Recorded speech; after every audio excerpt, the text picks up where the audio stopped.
नमस्कार. मराठी शिकण्यासाठी आलेल्या सर्वांचे मनापासून स्वागत. मराठी सीखने आए सभी लोगों का हार्दिक स्वागत है. लवकरात लवकर मराठी शिकण्यासाठी चॅनलला सबस्क्राइब करायला अजिबात विसरू नका. ओके.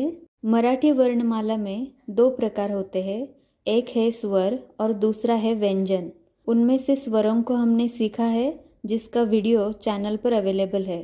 अगर आपने वो वीडियो अभी तक नहीं देखा है तो डिस्क्रिप्शन बॉक्स में आपको वीडियो की लिंक मिलेगी, वहाँ क्लिक करके आप वीडियो देख सकते हैं. आज आपण शिकणार आहोत मराठी व्यंजन आणि त्यांची बाराखडी. पण त्याआधी व्यंजन आणि बाराखडी यांच्यामध्ये काय फरक है ते पाहूया. आज हम मराठी व्यंजन और उनकी बाराखड़ी सीखेंगे, लेकिन उससे पहले व्यंजन और बाराखड़ी में क्या अंतर है ये देखते हैं. ज्या वर्णाचा उच्चार पूर्ण होण्यासाठी शेवटी एखाद्या स्वराची मदत घ्यावी लागते त्या वर्णाला व्यंजन असे म्हणतात. जिस वर्ण का उच्चार पूर्ण करने के लिए अंत में किसी स्वर की सहायता लेनी पड़ती है, उस वर्ण को व्यंजन कहा जाता है. व्यंजनों के अपूर्ण उच्चारण को दर्शाने के लिए उन्हें इस प्रकार लिखा जाता है. ये है मराठी के सभी व्यंजन, और जिन व्यंजनों को हाईलाइट किया गया है वे अनुनासिक व्यंजन है. उनका उच्चार नाक से किया जाता है, इसलिए उन्हें अनुनासिक व्यंजन कहा जाता है. व्यंजनांच्या शेवटी स्वर लावल्यानंतरनं जे पूर्ण अक्षर तयार होते त्या व्यंजनाक्षरांच्या संचाला बाराखडी असे म्हणतात.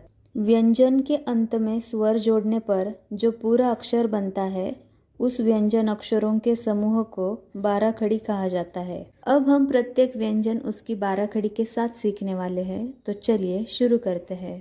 सबसे पहले हम क वर्ग की व्यंजन सीखेंगे. क वर्ग में 5 व्यंजन होते हैं और उनका उच्चारण कंठ से यानी कि गले से किया जाता है. क वर्ग का पहला व्यंजन है क. क प्लस अ इज इक्वल टू क. क में अ का स्वर आता है. जैसे कि मैंने पहले बताया था कि व्यंजनों के उच्चारण को पूर्ण करने के लिए अंत में स्वरों को जोड़ा जाता है, वैसे ही यहाँ पे अ को जोड़ा गया है. क से शब्द होता है कप. अब हम क व्यंजन की बाराखड़ी सीखेंगे, जहाँ पर सारे स्वरों का उपयोग किया जाता है. क यहाँ पर अ का स्वर आता है. का यहाँ पर आ का स्वर आता है. की यहाँ पर छोटी ई का स्वर आता है. की यहाँ पर बड़ी ई का स्वर आता है. कु यहाँ पर छोटी ऊ का स्वर आता है.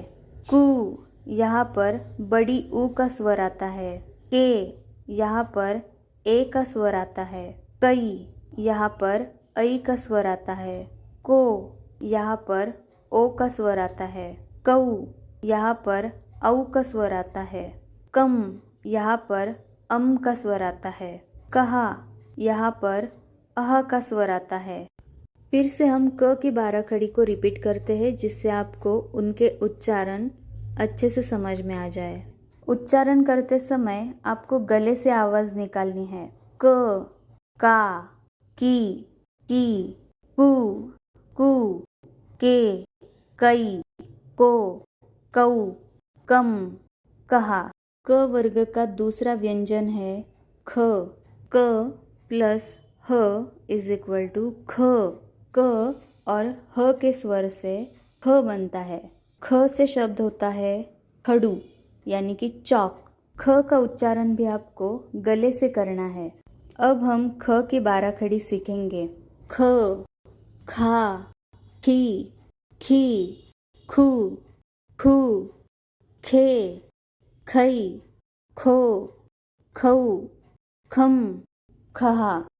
क वर्ग का तीसरा व्यंजन है ग. ग प्लस अ इज इक्वल टू ग. ग से शब्द होता है गवत. गवत यानी कि ग्रास. अब हम ग की बाराखड़ी सीखेंगे.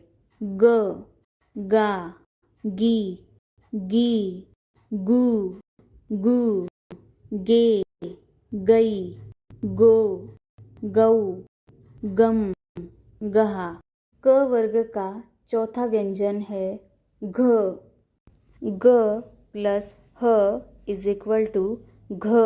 घ में ग और ह का स्वर आता है. घ से शब्द होता है घर. अब हम घ की 12 खड़ी सीखेंगे।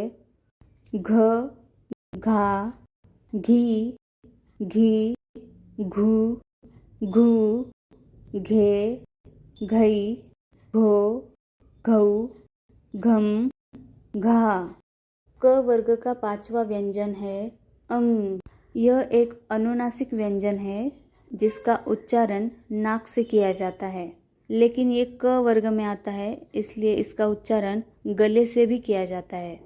अंग और अन्न इन दोनों शब्दों का स्पष्ट उच्चारण न करते हुए गले और नाक से उच्चारण करने पर जैसा स्वर सुनाई देता है वही इसका उच्चारण है। अंग। इसका शब्द है वाङ्मय। आई होप आपको क वर्ग के सभी व्यंजनों के उच्चारण अच्छे से समझ में आ गए होंगे। अगर किसी भी उच्चारण को समझने में आपको प्रॉब्लम हो रही हो तो आप कमेंट सेक्शन में मुझसे पूछ सकते हैं।